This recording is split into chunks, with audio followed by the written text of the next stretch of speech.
This is an unabridged reading of Beyond the War of Thorns, Chapter 1, Part 1. High atop a towering Ashenvale oak tree, a peculiar figure balanced himself with the assistance of a grappling hook.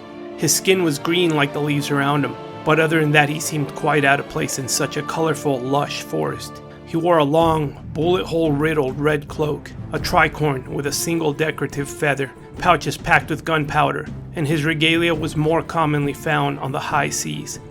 He was also an orc deep in Night Elf territory, where his kind typically dare not travel. This orc surveyed the Calderae town named Astronar from what he assumed was a safe distance. More specifically, he observed the aftermath of a Night Elf massacre perpetrated by Horde rogues. "Curses," he said under his breath, visibly shaken by the horrors he was witnessing through his rather large brass telescope. The Horde had reached a crossroads, and he would not walk down the dark path they had chosen. The orc's parents had named him Verosh Ironcore, but it had been decades since he'd used his birth name. All those who knew him now simply called him by his code name, Iron Ghost. Having lost his parents to the Alliance at a young age, he had spent his teenage years in service to the pirates that found him adrift in the ocean, far from any landmass and close to dehydration, or worse. Years later, he would courageously earn his freedom and find his way to Orgrimmar, where he would join the Horde, and despite his turbulent youth, he would never lose the values his father and mother instilled in him since childhood: honor and courage. "There is no honor in this, Sylvanas," he grunted, his anger increasing with every mutilated Calderae body he saw. Over the last few weeks, whispers and rumors had swirled throughout the darkest streets of Orgrimmar. While it was widely known that the Horde would soon be marching towards Silithus, likely to secure the area's large Azerite deposits, there seemed to be something else at play. Several rogues had received highly sensitive missions for the upcoming campaign. At face value, this was nothing out of the ordinary. Still, Iron Ghost's instincts had told him to keep his ear to the ground. Something dark was stirring, and the orc had to be ready. The rogues tasked with this secretive plan were especially tight-lipped about it, even more so than usual. If you had the chance to question them about it, the response was predictable. "We're headed to Silithus. What's it to you?" They would respond with their eyes locked intensely onto whoever asked, as their hand hovered over their dagger's hilt. Iron Ghost knew, however, that it was just a matter of time before someone slipped up. A single word whispered in error within the dark alleys of the Drag. "Teldrassil."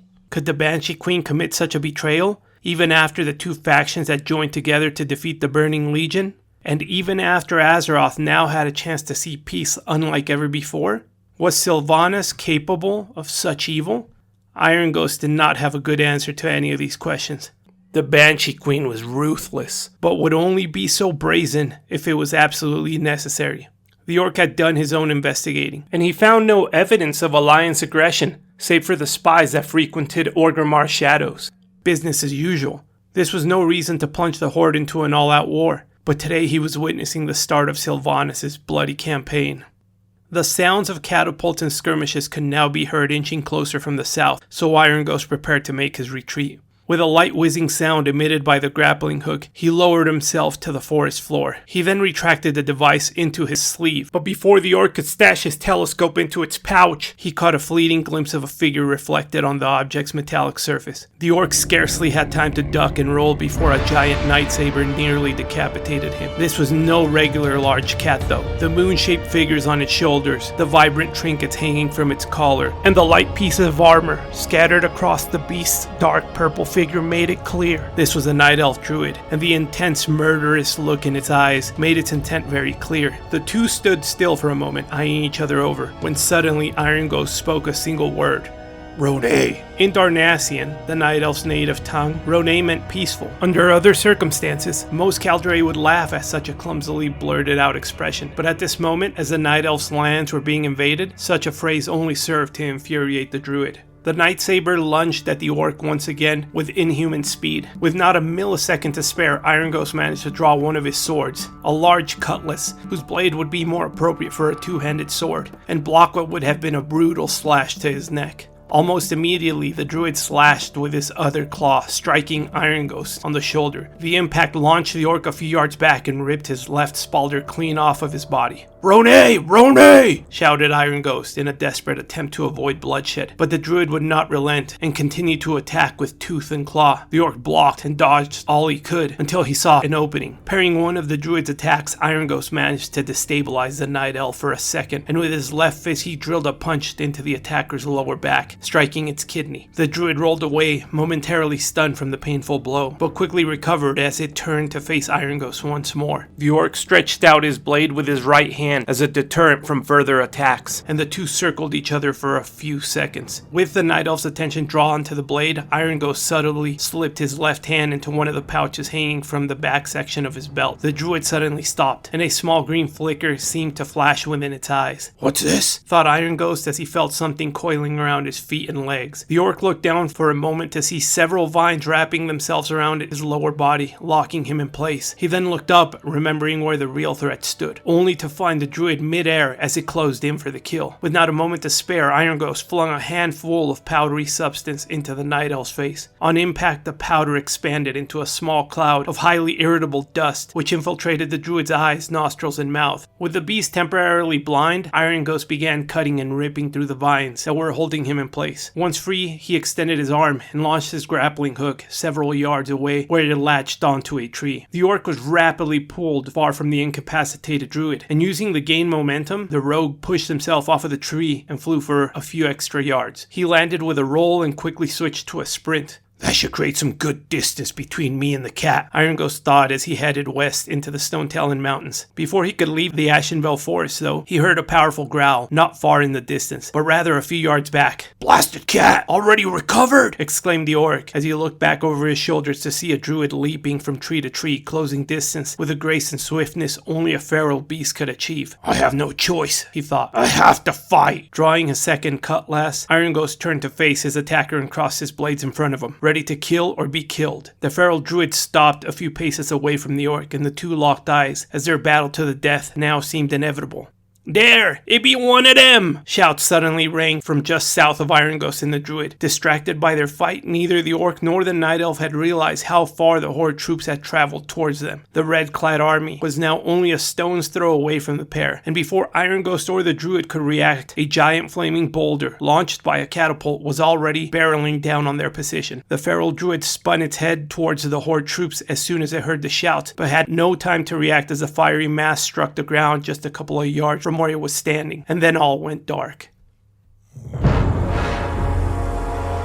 Further to the southeast, the battle had just concluded, and the victors were now reveling in their conquest. "For the Horde!" shouted a Tauren warrior as he raised his battle axe to the skies. "For the Horde!" exclaimed the troll hunter as his pet raptor let out a deafening screech through its bloodied fangs. "For the Horde!" followed an orc warrior as he lifted a night elf soldier's decapitated head in triumph. Not all Horde soldiers, however, shared in the same enthusiasm and bloodlust as the rest of the squadron did. A handful of individuals walked several paces behind the rest, and their mostly clean weapons did not go unnoticed by their leader. "Care to fight alongside your Horde brothers?" shouted Commander Red as he marched toward the 5 recruits. The commander carried 2 massive war axes, had a thick red beard as his nickname suggested, and fought with the rage and fury of 10 orcs. His gaze was enough to defeat just about anyone on the battlefield, but as he approached the smaller group, he was met by another equally imposing warrior. "I will not shed any more Night Elf blood, Commander," spoke a large Tauren as he stood up to face Red. "These Kaldare may not be our friends, but we stood together to defend Kalimdor and the rest of Azeroth from the demons," he continued. "What we are doing today has no honor." The Tauren warrior was gentle, yet stern with his words. As was common of Shu-Halo soldiers, he wore a headdress adorned with feathers found on the eagles of his native Mulgore, and his armor consisted of multiple leather cords fastened to the bones and hides of other animals found throughout Kalimdor. In his hand was a giant war axe adorned with various trinkets that represented his tribe, and on his back he carried a colossal totem, equally adorned and equally lethal in combat. Although the Tauren was young, having only recently reached adulthood, he was one of the largest and strongest soldiers in the squadron, a detail that did not go unnoticed by Commander Red. "You're making a big mistake, kid," responded the commander. To a degree, Red sympathized with the Tauren, as honor was of the highest importance to the veteran orc warrior, but deserting the Horde was not an option in his mind. "We must trust the war chief. Kondo Shatterpath, is it?" continued Commander Red, as he recalled the Tauren's name. "I knew your father, young one," he added. "He was a fierce warrior, and an honorable one as well. I respect your concerns, Kondo, but in order to uphold honor, we must never abandon the Horde." The orc hoped his words would convince the warrior to rejoin the squadron. The commander did not want to lose such a formidable recruit from his ranks, and he also did not want to draw the Tauren's blood. It was customary for Horde deserters to be killed on the spot, something Red was willing to do, but only if absolutely necessary. "The boy be right, Commander," spoke up an old troll shaman standing behind the Tauren. "There be some bad juju in what we be doing." Commander Red's face hardened again, clearly displeased by the troll's input. But before the orc could respond, another interjected as well. "Did the Horde learn nothing from Garrosh's madness, Commander?" questioned a tall and heavy-set Pandaren, while adjusting his adorned conical hat and the various miniature kegs that hung from his armor. "This isn't worth it, cousin," spoke up another, shorter and slightly slimmer Pandaren from under his red tiger-shaped helm as he leaned against the tree several paces further back. "I say we catch the next boat to Pandaria and forget all of this," he added in a nonchalant tone, clearly unamused by not just the war being waged in Ashenvale, but by the very discussion the group was engaging in. The fifth member of the group, a blood elf hunter, simply stayed silent while petting his lynx companion with one hand and holding his intricately adorned bow with the other. Commander Red's brow furrowed, and he let loose a faint growl, clearly angry at this point. The rest of the squadron was also now standing behind the commander, and the large crowd began voicing their disapproval of the 5 defectors. "You shame your ancestors, Kondo," shouted a large black Tauren, shaking his head in disapproval. "Kill the alliance-loving scum," shouted a female orc, pointing her spiked mace at the 5. "Dibs on the Tauren's axe," jeered a goblin with a wide, greedy smile as he gripped his blunderbuss, the voices now becoming more violent and bloodthirsty with each shout. "Do you know what the price is for deserting the Horde?" asked Commander Red as he turned back to face Kondo, while reaching over his shoulder to grip his battle axes, then bringing him down to his sides. In an instant, powerful winds began to surround one of the troll shaman's maces, while the other mace shot up a powerful spark and was quickly engulfed in flames. The large Pandaren brought his staff weapon to his side and opened a small keg hanging from the end of it. He then brought the container up to his nose and inhaled the aroma of the brew inside, and he smiled and licked his lips in anticipation of tasting the volatile beverage. The smaller Pandaren drew his 2 fist weapons, each protruding 3 dagger-like blades from the front, and began to bounce back and forth on the balls of his feet. The blood elf hunter reached back and gripped one of his arrows, sitting in its quiver, while his lynx let out a low and powerful growl as he stood up and faced the crowd. "As I said, Commander, I will not shed more Night Elf blood today, and I will also not shed the blood of my Horde brothers," said Kondo Shatterpath as he dropped his weapon to the floor. "So if you must take my life, then I accept that fate." Commander Red did not expect Kondo to run, but he believed the young Tauren would at least fight for his life. The commander recognized a strange sense of honor in Kondo accepting death to spare his Horde brothers, even if he did not agree with it. "Young fool," said the orc as he lowered his weapons. "There's no honor in killing you like this anyway. The Horde doesn't need cowards like you. Go back to your village and never cross my path again. Next time I won't be so kind." With that, the Horde squadron continued their march further into the Calderay lands, while the 5 rebels headed back towards the Barrens. But as the 2 groups went their separate ways, 4 shadowy figures watched from the treetops. "You know what must be done, Dagon," said Valdira duskily in a brooding, smooth tone beneath her black hood. "None may abandon our queen and live," she added. The undead elf was one of Sylvanas Windrunner's Dark Rangers, an elite group of forsaken hunters, unquestionably loyal to the Banshee Queen. "Take Zuko and Malixia and all of the assassins at your disposal," she added, as her eyes glowed red with hatred. "It shall be done," responded Dagon Dreadblade in a rough, hushed voice. "They will not live to see another sunrise." Dagon was a Deathstalker, a group of elite Forsaken rogues also loyal to Sylvanas Windrunner. As a master of poisons and all other methods of assassination, he was considered by many to be the most lethal of the Banshee Queen's rogues. Indeed, added Melixia Nightborn, with a subtle smile barely visible through her dark, black hair, which was swept down and obscured most of her face. The Blood Elf was then consumed by the surrounding shadows, and only a faint purple mist remained as she disappeared. "This will be fun," jeered Zuko as he laughed maniacally. He and Daigon then disappeared into the shadows as well, leaving Valdira Dusklily to continue surveying the battlefield below. "Dark Lady, watch over you."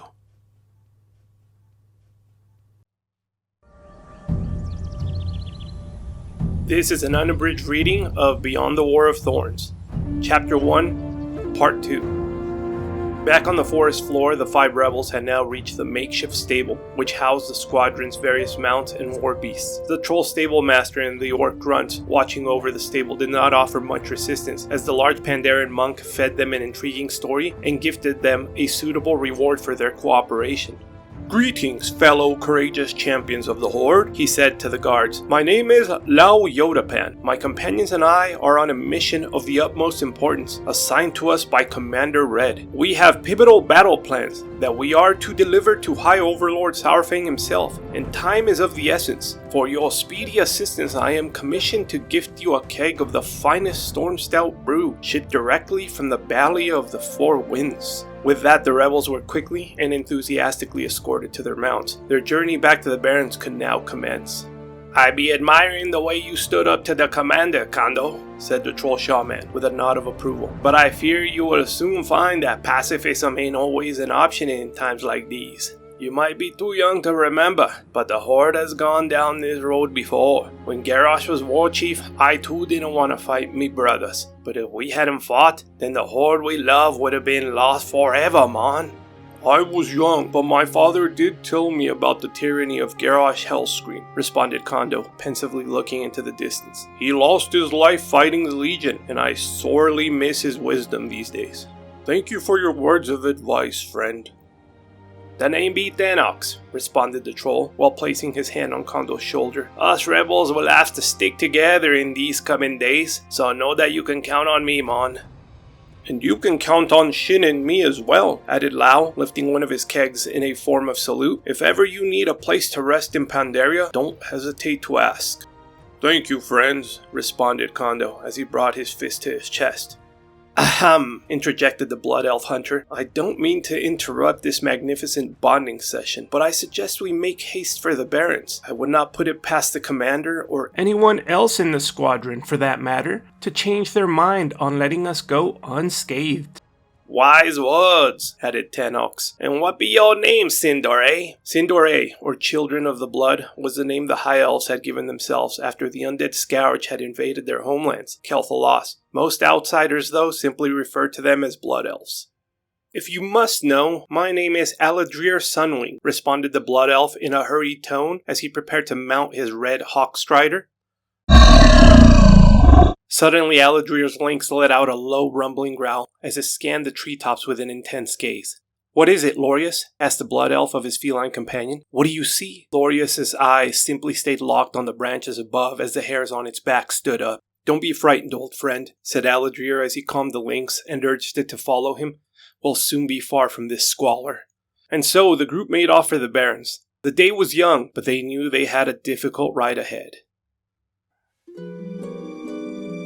Sometime later that day, a female Night Elf druid laid unconscious on the Ashenvale floor. Burn marks around her body revealed the cause of her ailment, a fiery explosion within close proximity. As her body struggled to return to this plane of existence, she was hastily approached by a peculiar and rather plump bear.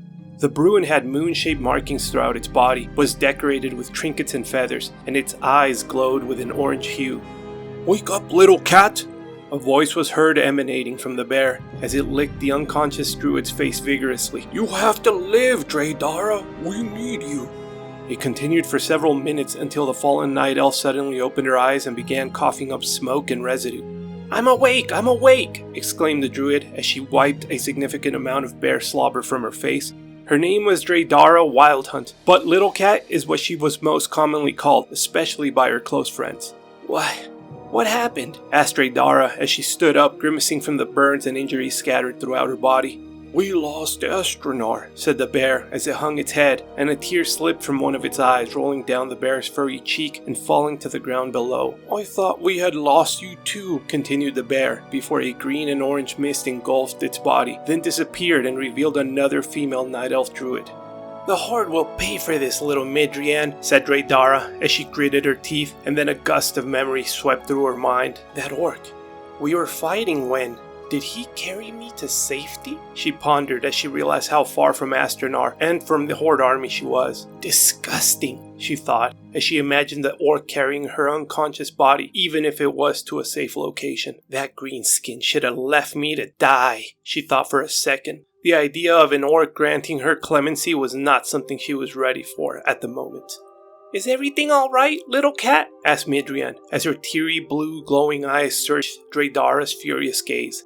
The two Night Elves were part of a unique handful of female Kaldorei druids. As for most of their people's history, druidism had been exclusively a male profession. In recent years, such cultural norms had been loosened slightly, likely due to the chaos Azeroth's denizens had experienced in the last few decades. As a result of these unusual circumstances, Draydara Wildhunt had been trained to be a feral druid, adept at stalking the forests as a feline predator. And Midrian Fireclaw grew up to be a guardian druid, a powerful brew and protector of her people. "Don't worry for me, little one," responded Draydara, "but be certain that the Horde will pay for what they did this day." "I'm just so happy to still have you, little cat," exclaimed Midrian as she jumped forward and hugged the taller druid, tears now pouring from her eyes.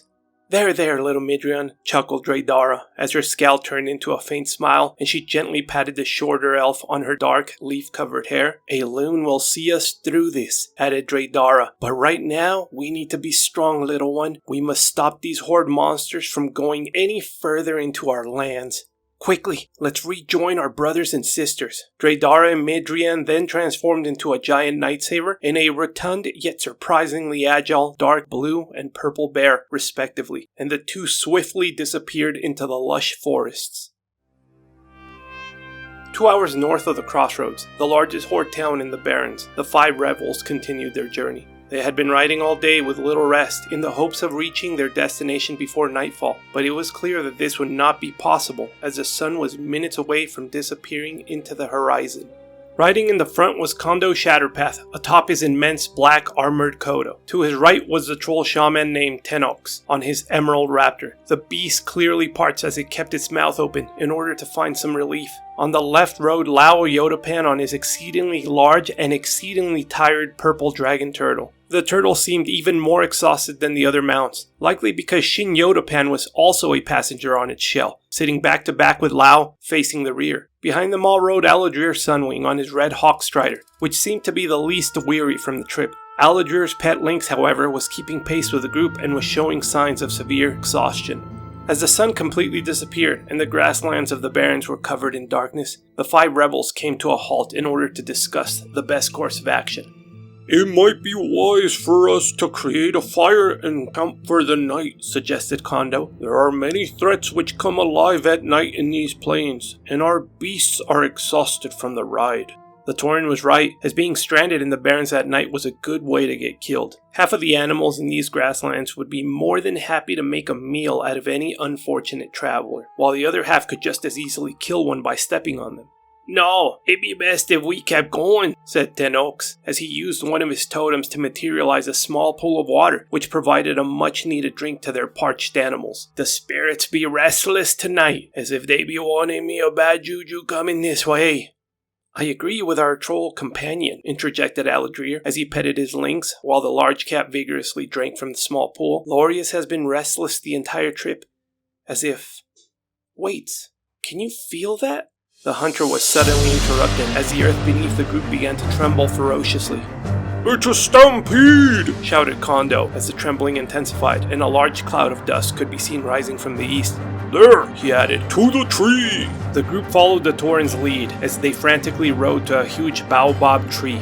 Just as the 5 managed to hide behind the tree's sturdy trunk, a wave of gigantic thunder lizards began to rush past them. 2 of the colossal beasts crashed into the tree, nearly toppling the majestic plant. The sound was almost overwhelming as a storm of rocks and dust covered the group of rebels. Then, as quickly as it had started, the stampede was over.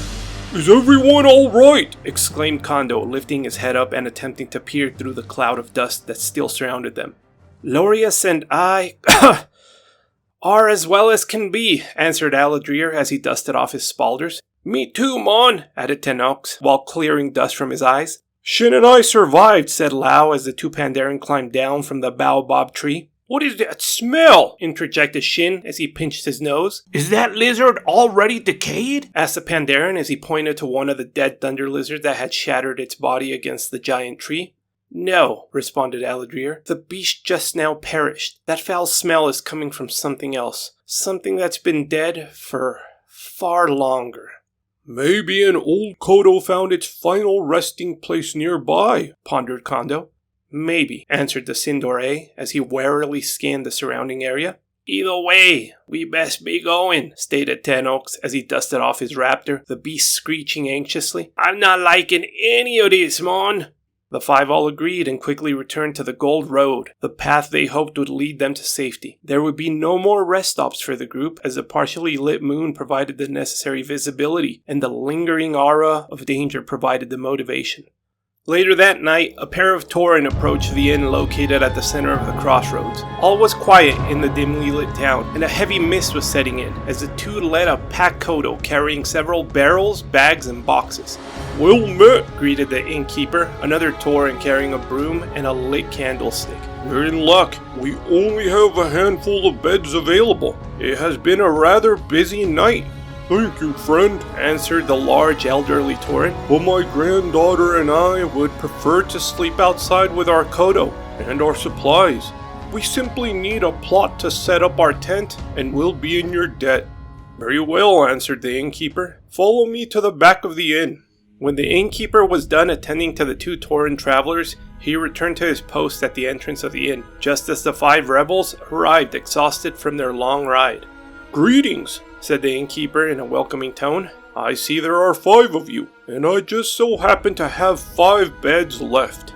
That is good news, responded Kondo as he climbed down from his Kodo. We would also appreciate some water for us, and for our beasts, he added. We have had a long trip. The water trough is to the side of the inn, stated the innkeeper. I filled it up this afternoon. We have had many visitors tonight, and I believe it might have to do with the Horde army heading north into Ashenvale. An unexpected situation, and many are fleeing south to avoid being caught in the fighting. You 5 seem ready for battle. Do you have news from the war front? We, stumbled Kondo. We are on a highly secretive mission, quickly interjected Lao. Very well, finished the innkeeper. If that is the case, then we should get you settled as soon as possible. You will need all the rest you can get for your mission. You all seem like an honorable group. I'm sure that you will bring glory to the Horde.